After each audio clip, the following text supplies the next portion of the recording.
In this video, we will have a comprehensive overview of the B-17, with a particular emphasis on delving into the intricacies of its ball turret system.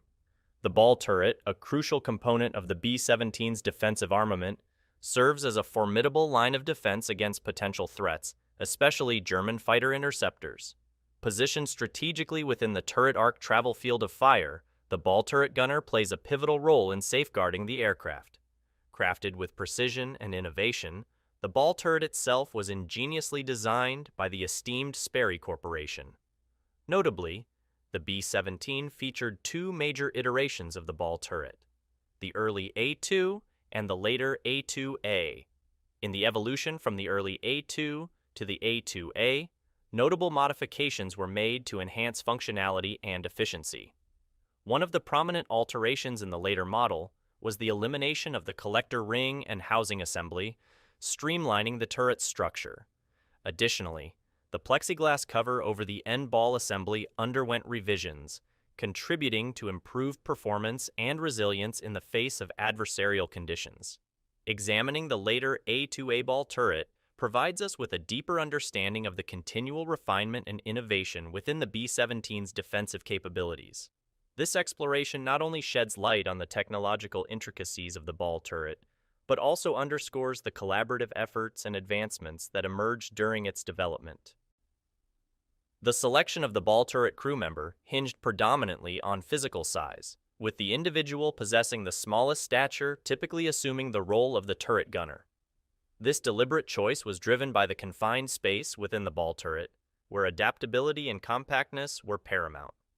Operating the turret while ensconced in a fetal position on their back, the ball turret gunner faced challenging conditions, given that the turret itself lacked pressurization, heating, and insulation. Enduring flights at altitudes ranging from 25,000 to 30,000 feet, the ball turret gunner navigated the skies while being sustained by life support systems.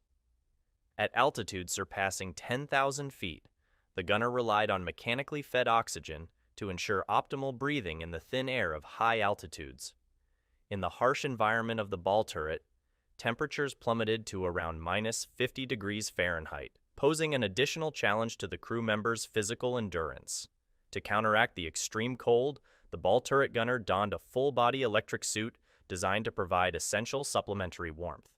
The crew member ingeniously connected their electric suit to the turret's rheostat, allowing for a regulated flow of warmth throughout the cramped cavity. This intricate interplay of technology and human resilience underscored the arduous conditions faced by the ball turret gunner, highlighting the indispensable role played by innovative solutions to mitigate the formidable challenges of high-altitude flight. Within the confines of the ball turret, the spatial limitations were pronounced, prompting most crew members to forego the use of parachutes or bulky flak armor garments.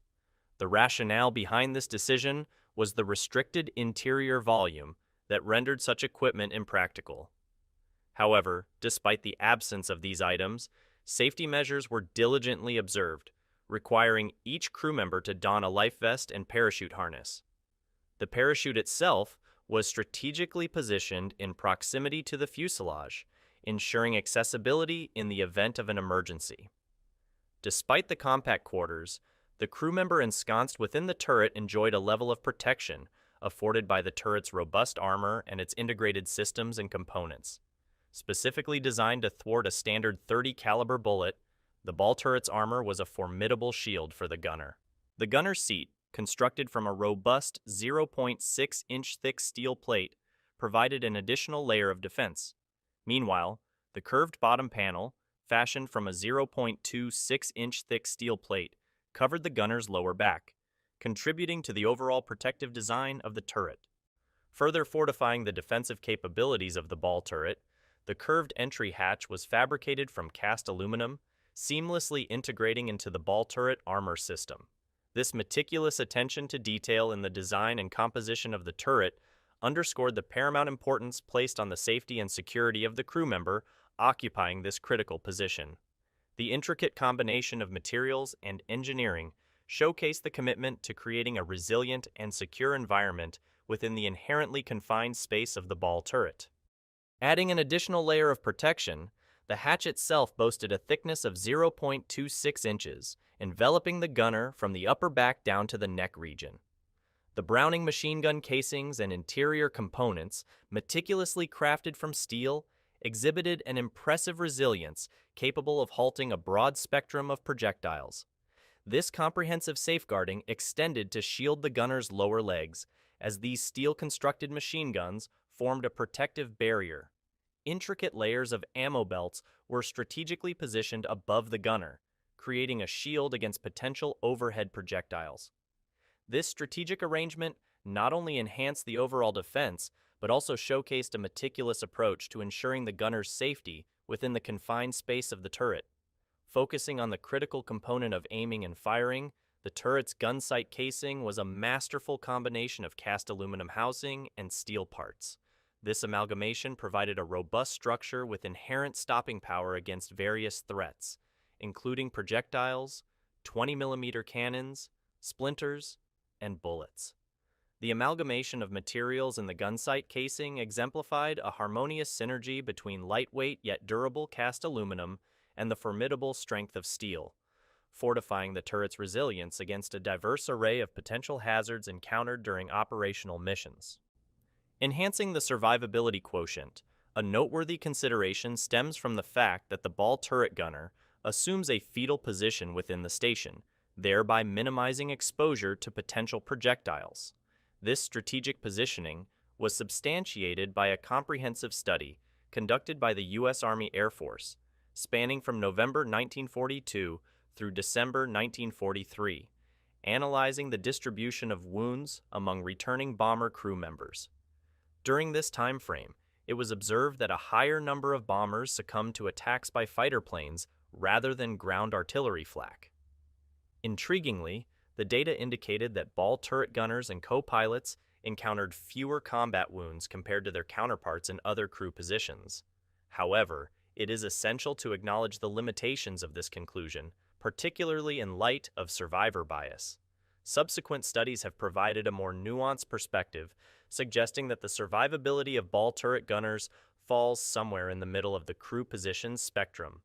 These findings underscore the complex interplay of factors influencing survivability, challenging the initial perception that the ball turret gunner's fetal position offered unequivocal advantages. The evolving understanding of survivability dynamics contributes to ongoing efforts to enhance the protective measures and overall safety of crew members in critical operational roles. In the event that a ball turret gunner necessitated bailing out, a meticulous sequence of actions was imperative. To exit the ball turret, the gunner would initiate the process by rotating the turret gun straight down, followed by opening the hatch to climb into the fuselage. An additional crucial step involved repositioning the turret guns, aligning the barrels aft to prevent potential contact with crew members assigned to jump out of the bomb bay. Subsequently, the gunner would affix a parachute to their harness, positioning themselves near the aft crew door, ready to execute the abandoned plane order. Notably, the gunner's jump would be timed immediately after the right waist gunner's descent. In the scenario where a plane was destined for a belly landing, specific protocols dictated the jettisoning of the ball turret. Recognizing the turret's potential as a landing hazard, crews were instructed to remove it before the aircraft touched down. The meticulous process of unbolted removal would consume approximately 20 minutes, emphasizing the need for swift yet precise execution. Considering resource conservation, crews were advised to contemplate salvaging the valuable Sperry K3 gun sight if deemed feasible. This endeavor involved an additional 20-minute procedure to delicately extract the gun sight from the ball turret. These detailed steps underscored the strategic planning and calculated actions required in emergency situations, ensuring the safety of the ball turret gunner and the efficient handling of valuable equipment amidst the challenges of aerial combat. To watch how B-24 Liberator's guns were upgrades to attack submarines, click the video on the left. To watch how turret guns evolved before and during the World War II, click the video on the right. Thanks for watching, and don't forget to like, share, and subscribe. See you guys in the next video.